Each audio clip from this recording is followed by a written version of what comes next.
But this morning, we're going to spend the next couple of weeks talking about unity and dealing with what's been going on in our country. One of the things that I always notice when there is a national tragedy, when there is a challenge to the way we think, and the events over the last couple of months have really highlighted two areas within our country that really need to be addressed. What happens is a lot of people will rush in right away and try to do something or feel like they're doing something or kind of jump on a bandwagon to do something. And then what always happens in our society is you give it time, just a couple of weeks, couple of months, and then everything starts to taper off. And all that enthusiasm, all that desire, all that willingness to make change kind of disappears because we get back into the routine of life. And so we find ourselves in these cycles all the time in life. And we see that nationally. We can see it in our own lives. So when the incidents that happened just a couple of months ago that we're going to talk about in a few moments with George Floyd and Ahmaud Arbery and with Breonna Taylor, those incidents got our national conscience awake. But it's so easy to go back to sleep. And the question for us as Christians is, how do we respond to that? And so I deliberately waited till things had calmed down to remind you that we have something as Christians that we need to do. That there is a burden on us that we have to understand and that we need to accept, and we need to do something about it. Now, I want you to think back for a moment to when Lazarus had passed away and his sisters had begged Jesus to come. Jesus, when he finally shows up, he arrives late. He comes late to the party. And if you remember what he did, it says that he basically paused at the tomb and he simply wept. The tragedy had struck this family, this great loss that they had experienced. And Jesus didn't rush in with a solution. He knew that the solution was going to be here. He didn't rush in with the solution. What did he do? He paused and he wept and he mourned with those who were mourning. He grieved with the family before he took any action whatsoever. He stood in the pain of their pain before he offered a solution. That's what Jesus did. And the people that watched this even remarked, they said this, "See how he loved him." Okay? See how he loved him. That whole idea, see how much God loves him. And so that's kind of the moment we are in right now. We're in this moment in our country that we need to step back for a moment and stand in the pain of what's been going on. To not just dismiss it, not let it slip away, but to take a moment and begin to mourn with those who are mourning and weep with those who are weeping. Funerals may have already happened and services may have already taken place, but the pain of George Floyd's death has not gone away. The pain of Ahmaud Arbery's death has not gone away. The pain of Breonna Taylor's death has not gone away. Their families are still hurting. Their communities are still hurting. The nation is still struggling with how to deal with all of this. And I think our very first response is to be willing to stand in the pain and experience it as well. To begin to truly weep with those who are weeping and mourn with those who are mourning. We pause in the pain, not just individually, but we need to pause in the pain of our nation.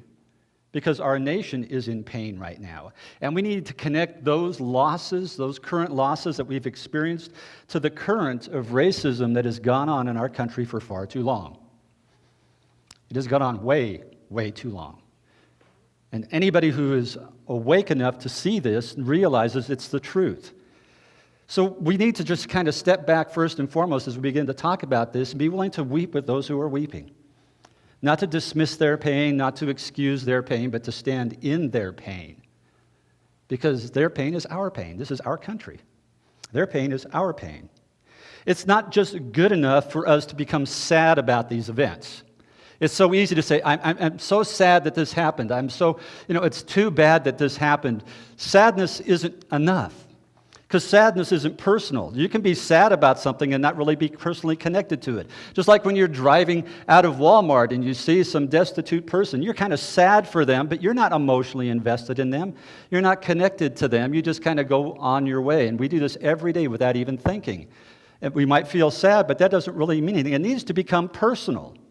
It needs to be something that we internalize. It needs to be something that we address. It needs to be something that we take to heart. We can't just be sad about what's going on. Sad is always about someone else. Sad isn't about us. This needs to become personal. Why?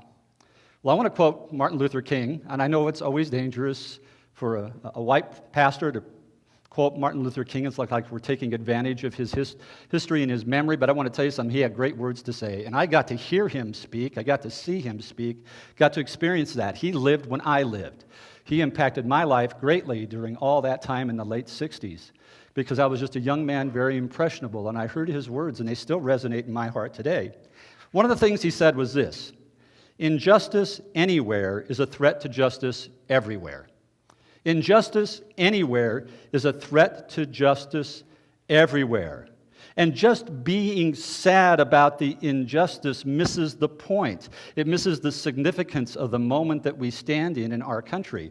It's got to be more than that, because if there was an injustice anywhere, there's an injustice everywhere. Justice is struggling for all of this, all around our country. All of us are affected by this. And he went on to say in that same statement, it says, injustice anywhere is a threat to justice everywhere. We are caught in an inescapable network of mutuality tied to a single garment of destiny. What is he saying there? He says, whatever affects you is affecting everybody. Because look what's happened in this situation. These incidents occurred, and instantly they were broadcast to the whole world. Everyone on the planet was affected by what happened. Every one of us, no matter what our perspective is about it, there was this mutuality that occurred because of the connectedness that we have. And then he finally said this: whatever affects one directly affects all indirectly. Hear those words for a moment. What happened there affects us here, whether we like it or not, whether we want to believe it or not. Those incidents, they reverberate to us today, in our culture, in our society, in our region, in our city, in our relationships. And that's true because everything that happened in Minneapolis and South Georgia was seen by everyone. Everyone, including you. And you all have opinions and thoughts about those things because it has impacted you.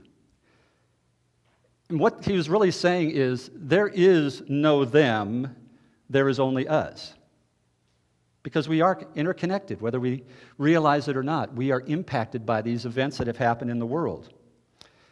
Our black brothers and sisters, they aren't just sad. Have you talked to any?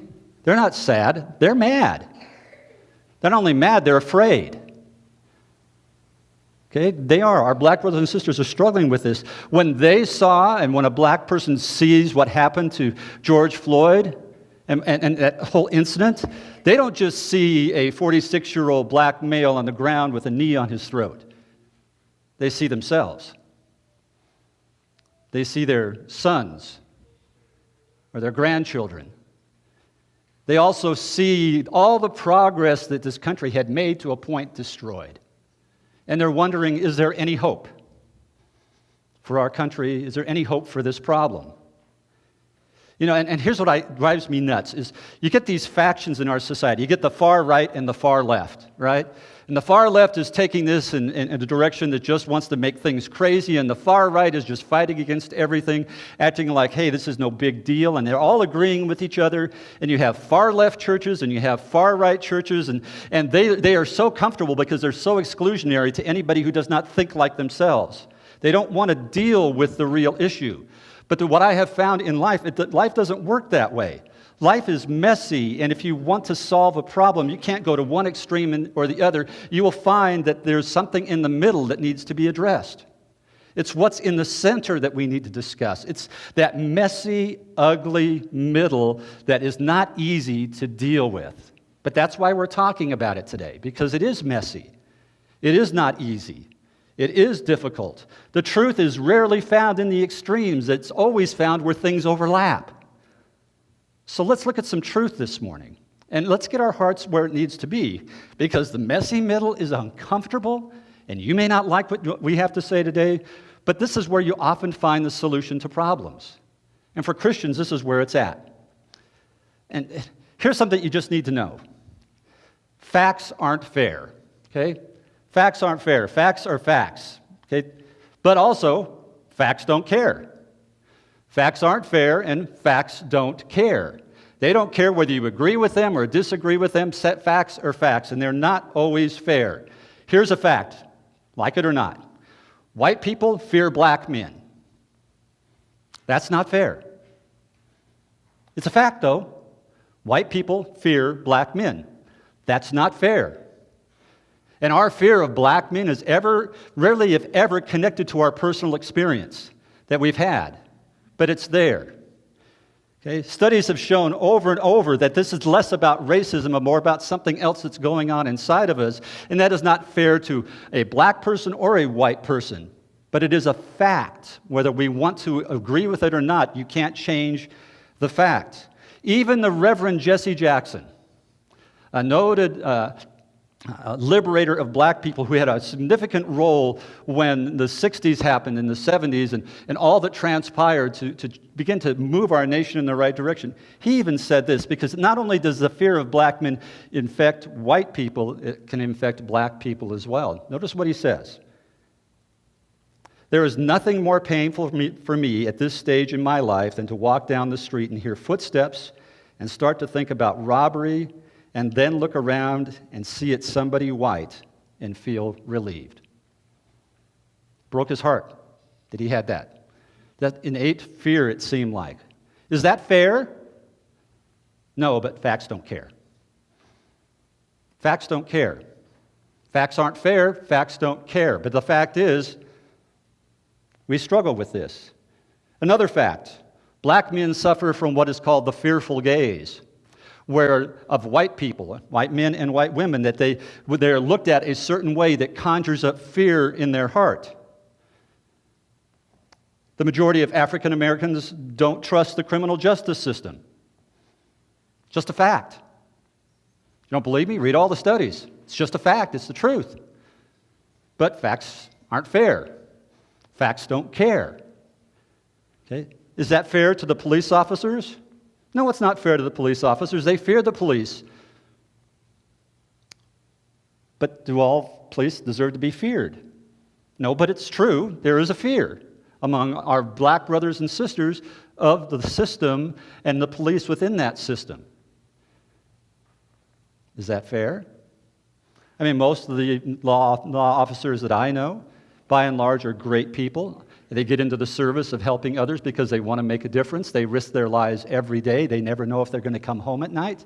And they do their jobs responsibly and professionally and with a degree of care that sometimes I don't know how they even get there. Is it fair that people are afraid? No, but facts don't care. It's the fact. They're afraid. Even though our fear of black men is rarely connected to our personal experience, a black person's fear is connected to personal experience. The things that they have gone through. White folks fear what might happen. Black folks fear what has happened. There's a difference. We fear what might happen. As a white person, I fear what might happen, but black people fear what has happened. And here, the worst of this isn't just that. The worst of this is that you can get all the data you want and all the statistics you want, hear all the sermons you want about this, go to all the protests and see all the things people are saying, go through any kind of election you want, and that will never change the cultural reality that we live in today. None of that will change the cultural reality. It's the truth that we have to deal with. Telling the black community how many times police officers have done their job faithfully and well and protected them and protected others and were conscientious and courteous and did everything by the book does not change the fear that they have. Just doesn't. Doesn't change the fear or the distrust. And reminding white people how many times they have been ripped off, taken advantage of, and hurt by other white people doesn't make them fear black people less. It just doesn't.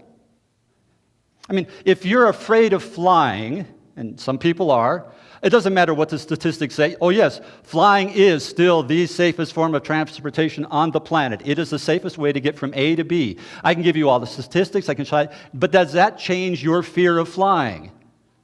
No, the facts make no difference.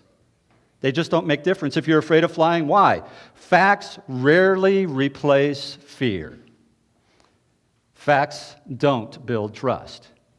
I can throw out all the facts out there why you should trust all these things or not do this or do. It doesn't change how you might feel about it. Here's the truth. The only thing that will address this distrust, this fear, is experience. Experience is the key. That's the key to this solution. We can't talk our way out of this problem. We can't law our way out of this problem, this mess that we find ourselves in. We have to experience our way out of this issue. And what do I mean by that? Well, John Blake, a noted black journalist in Georgia, wrote an article. Love the title of his article. Just came out about a month and a half ago. I want you to notice what his title is. The one epidemic we may never find a vaccine for, fear of black men in public spaces. Should read the article. Very fascinating article of what he has to say. That's just the title. Within the article, he said this: I believe another way to fight fear of black men is through exposure, experiencing each other. He goes on to say, until more white people actually live among and befriend black people, that fear will persist. That's where the fear gets taken care of, is in the mutual shared experience that we have with each other. And some of you have understand this because you're there. I will tell you, I understand this. I invited one of my closest black friends, Jackie, she's in the back, to be with us this morning. But I grew up, my best friend was black. And I understood because I was his friend and we were friends with each other, and our circle of influence that we lived within was both black and white, and we had these shared experiences. So when I look at the world, I look at it differently because I can't put all one kind of race in a box because they're not all in one box. They're all individuals with their own lives and their own desires and their own morality and all that's going on in them. They aren't different from me. They actually are like me. And I wouldn't have known that had I not experienced that. Because that's what experience does for us. When we take the time to experience someone who is not like us, it changes us. It does. It changes us from the inside out. And when you have that kind of shared experience, all of a sudden there's something in you that transforms. And when their heart hurts, your heart hurts. When they are broken, you become broken. Why? Because you have this mutual experience with each other, and you hurt for them. And so what breaks Jackie's heart breaks my heart. It hurts. Why? Because we have this experience with each other. An experience that doesn't see black or white, just sees someone that you love and care about. And you can't get that standing on the sidelines. You can only get that through experience. It's the only way it happens. So a couple of questions today. If experience is the way for us to move forward from this problem, maybe we need to ask ourselves a couple of questions.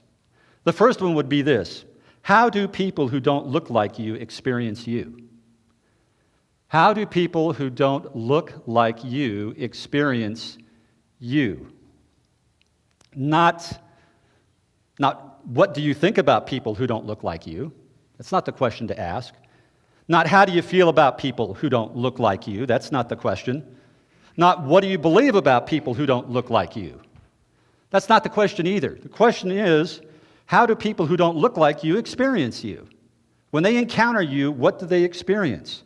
When it comes to the variables in life that you can control, the things that are within your control, how do people who don't look like you experience you? And the second question is this: how should people who don't look like you experience you? How should a person who isn't the same as you, how should a person who is another race experience you? How should that be? What should that really look like? Well, I'll be honest with you. Answer's been in front of us since Jesus came to the planet. Since he was born and went through his ministry, he gave us the answer. This isn't a complex thing. This is just something that we don't really, I think, deeply understand. Jesus told us how people who don't look like us should experience us. It's at the core of who we are as followers of Christ. This is nothing new. We just don't seem to be applying it very well right now. Many people struggle with this. Okay? It's not following the 10 Commandments, okay? That's not what we're talking about. We are accountable to the law of Christ. As followers of Christ, we are accountable to the law of Christ. Not the 10 Commandments. I mean, you can keep all the commandments and you can keep all the Jewish laws that they did. Just ask Paul, he did this. You can keep all of those and still be a racist. Paul was. He was a Pharisee among Pharisees. He kept all the rules, kept all the regulations. He did everything right. Yet he was racist against Gentiles. He hated them. And he was after Christians. Why? Because of his experience or lack thereof. He didn't encounter that. He only changed when he encountered Jesus Christ, and when Jesus Christ placed within his heart the understanding of what was really important and what the kingdom was really all about. Jesus replaced all those commandments that he had tried to follow, all those things that people try to do, with a simple command. What was that? Love one another. That's what he said. Love one another. In fact, John 13:34, here's his words exactly. Because he doesn't just tell us to love one another, he tells us how to love one another. As I have loved you, so you must love one another. How should people who aren't like us experience us? There's the answer. As Jesus loved, so should we. He is our example in all things. This is a new command that he gave his people, not a new suggestion.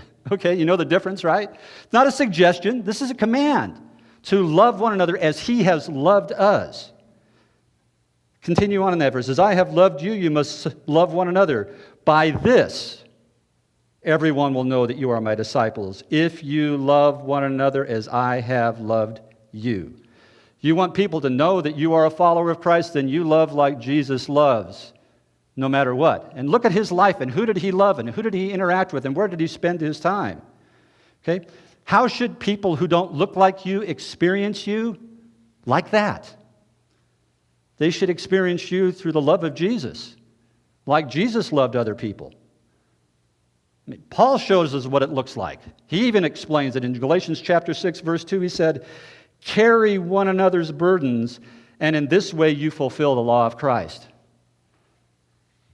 Real love carries the burdens of others.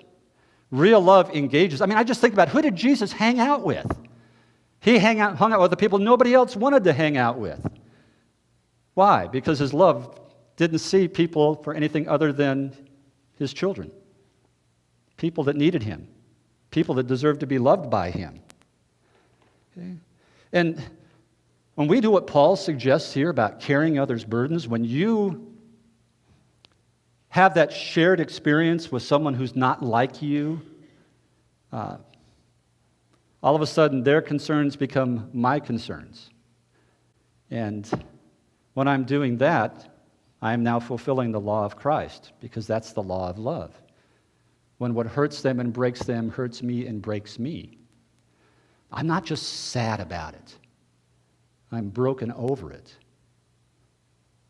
And my love then says, I will get underneath you and help you carry that burden. And you can't do that from a distance. Okay? You can't. You can just say, I'll do that. I'll think about it. I want to do that. Okay? Here's what, when the law of Christ, and I wish this would happen, but when the law of Christ informs our individual, and if it would inform our national conscience, if it could just do that, we will find common ground even though we don't share a common culture or a common experience. If the law of love could just infuse our country, what a difference it would make. Because it carries the burdens of others. It sees them as his children. And how will we know if we get this right in our own lives? How would we know if we get this right in the life of our country? We will know when you're getting it right when the white culture and the black culture become secondary to the one another culture of Jesus. Well, we don't see black, we don't see white, we see each other. That's when we know we're getting it right. Pointing to one another, I mean, come on. I want to spend a few months, I just want to get really practical with you today about how this should play out. I mean, what does Jesus' brand of love look like in our situation right now in the United States of America? What does it look like? I'm going to just tell you, first off, it's not just good enough to be not a racist, okay? Because not a racist is not the goal. Okay? You can be not a racist and do nothing. You can be not a racist and sit home and just be sad about the situation. You can be not a racist and believe that you're not a racist and never experience someone who's not like you. You can do that. That's not the goal. Okay? We must be anti-racism. We need to be anti-racism. We need to be against racism. We need to take it personal. We need to let it affect us. We need to understand it. I mean, it's like child abuse. I am anti-child abuse. And when I see child abuse happening, what do? I step in.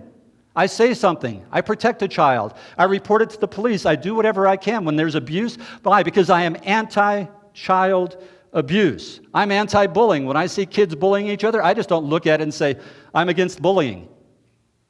I step in and say, knock it off. I take care of it. I address it with their parents. I address it with the kids because bullying is unacceptable. I'm anti-bullying. I'm not just a non-bullier. It's not what I am. Same thing with child trafficking. I'm anti-child trafficking. It's not okay.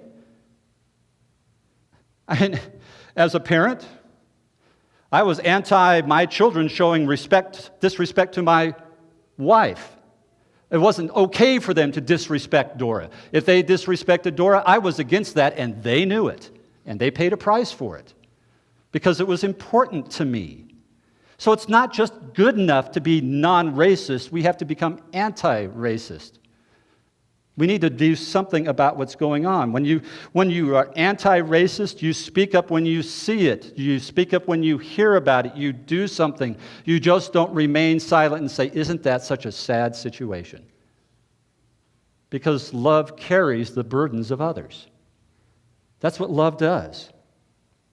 Okay? And when you carry someone's burden, when you get under the weight of their burden, and you don't do anything, it's not worth much. But when you're willing to speak up and act and do something, it means everything in the world. We have a choice. Just want to warn you, because this is going to happen to anybody who does this. If you shift from just being non-racist to anti-racist, you may have some eye-opening experiences when you look in the mirror. Because when all of a sudden those things begin to offend you, you may see some racism in you that you didn't think was there. But I know some of you are saying right now, I'm not racist. Baloney. All of us have a degree of racism in us. The question is, how deep does it go? We all have it. Okay? We all struggle with this. Every human being struggles with it. But when we choose to become anti-racist, we begin to see things that we say that we didn't realize was offensive, and all of a sudden it becomes offensive because we understand how it might hurt. Or the things that we do that we used to do, we don't want to do anymore because we realize it might hurt someone. Not that we're constraining ourselves, we're realizing that they carry a burden that I'm carrying with them, and I don't want to hurt that person. I want to love them like Jesus loved them. I don't want to cause pain for them. And honestly, for some of us this morning, racism will never be rooted out of our lives until we choose to speak out about it. Until we take it personal. Until we literally get off of our butts and go do something about it. You can't just sit still on this issue. The second most important thing, I think, is Proximity is not friendship. Okay?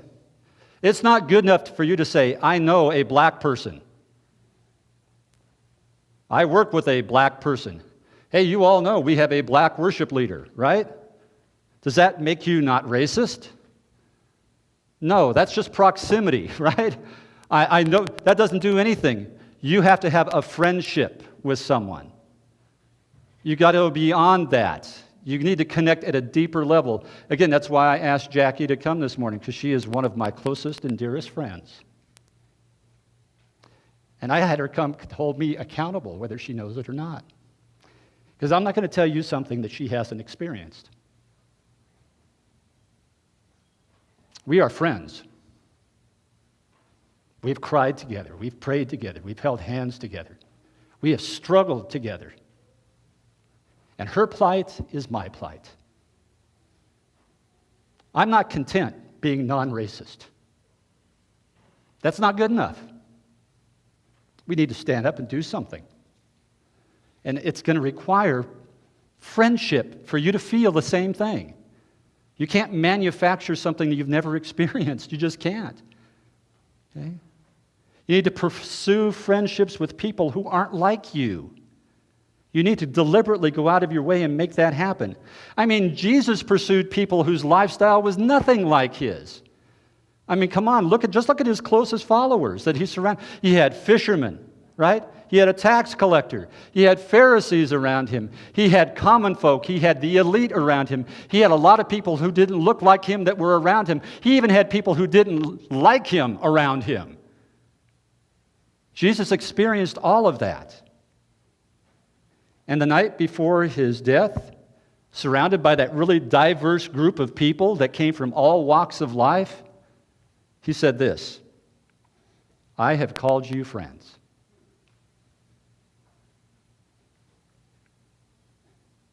I have called you friends. You didn't choose me, but I chose you.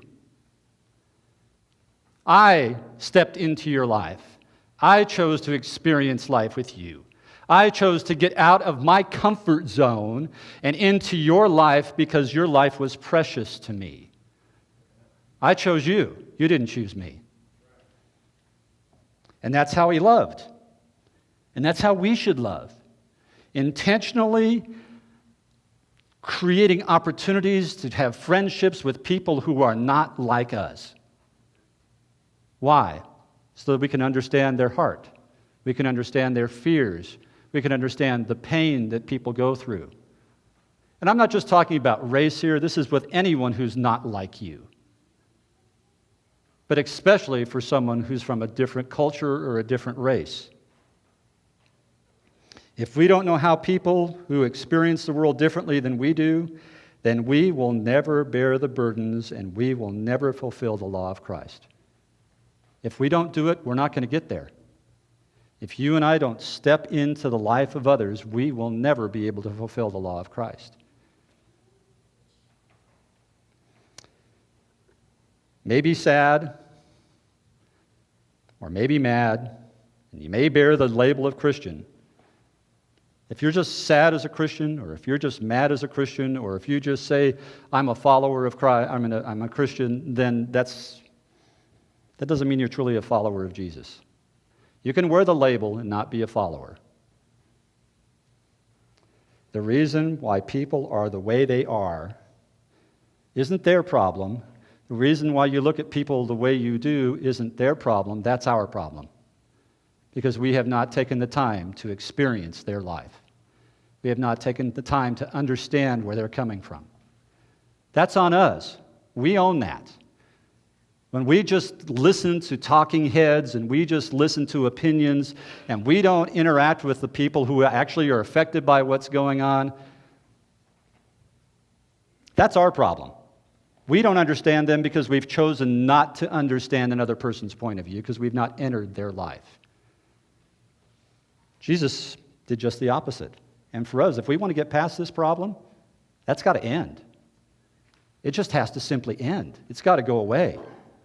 As long as we just settle for proximity, we'll discount everything that doesn't fit perfectly into our flawed worldview. Okay?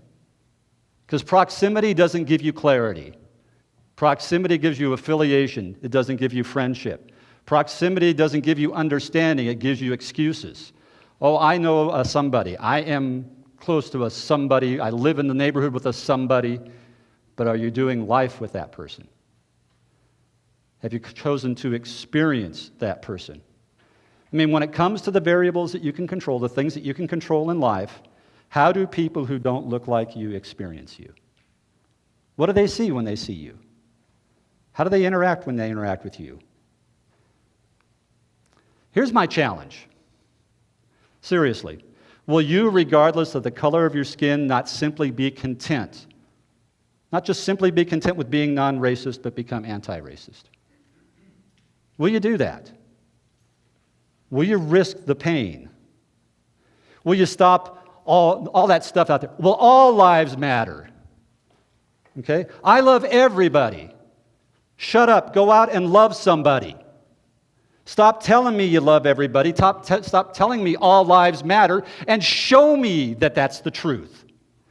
Go out and love someone. Seek someone out that's different than you. Have an experience with someone that's different than you, and do something about it. Just don't say something about it. In other words, will you follow Jesus? Because that's exactly what Jesus did. That's what he did. He stepped out of heaven to experience us. Who could be more unlike Jesus than we? Did that stop him? No. That drove him to us. And if his love exists within us, it should drive us to others who are not like us. Why? So they can experience the love that Jesus has shown us. Matthew chapter 5, verse 43. Notice what it says. You have heard it said, love your neighbor and hate your enemy. But I tell you, love your enemies and pray for those who persecute you, that you may be children of your Father in heaven. He causes his sun to rise on the evil and the good and sends rain on the righteous and the unrighteous. And then he said this, if you love those who love you, what reward will you get? What good is it? If you're just loving people who just love you, what good is that? There's no reward in that. Aren't even tax collectors doing that? And if you greet only your, what? Own people, what are you doing more than others? Do not even pagans do that? Then he challenges us. Be perfect, therefore, as your heavenly Father is perfect. Get out of your skin and into somebody else's for a minute. Be deliberate and intentional in experiencing people that are not like you. Begin to love with something more than words or sorrow, but with your actions, so that you can display the perfect love of Christ to someone else. That's the real challenge here. Our love for God isn't demonstrated in our words. Our love for God is demonstrated in our actions towards other people. That's how we demonstrate it. Especially people who look nothing like us. Or maybe for people who don't even like us. I want to tell you, I don't always know what to believe. And in my life, my beliefs have changed a lot. I mean, you sure have experienced that. Something you once believed, you no longer believe, or the thought process you had or the ideas you had about that have transformed over life.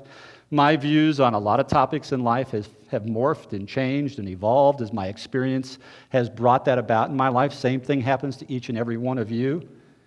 But even though our knowledge and our understanding might be in constant flux, the one thing that never changes is the love of Jesus Christ.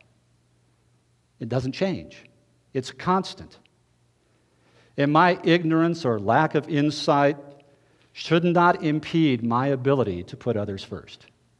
Just because I don't understand or because I can't figure it out, just because I may not get the whole picture yet, doesn't stop me from putting others first.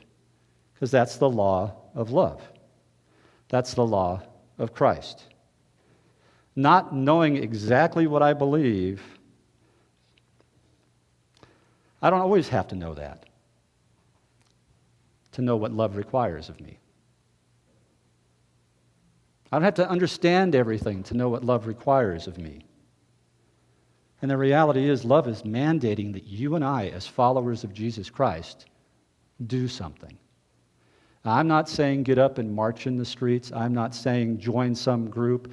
I am saying do what Jesus did and experience life with those that are different than you and sacrifice for those who are different than you, to love those who are different than you, to allow yourself to be transformed in your relationships because of people that are different than you so that you hurt when they hurt and they'll hurt when you hurt. It works both ways.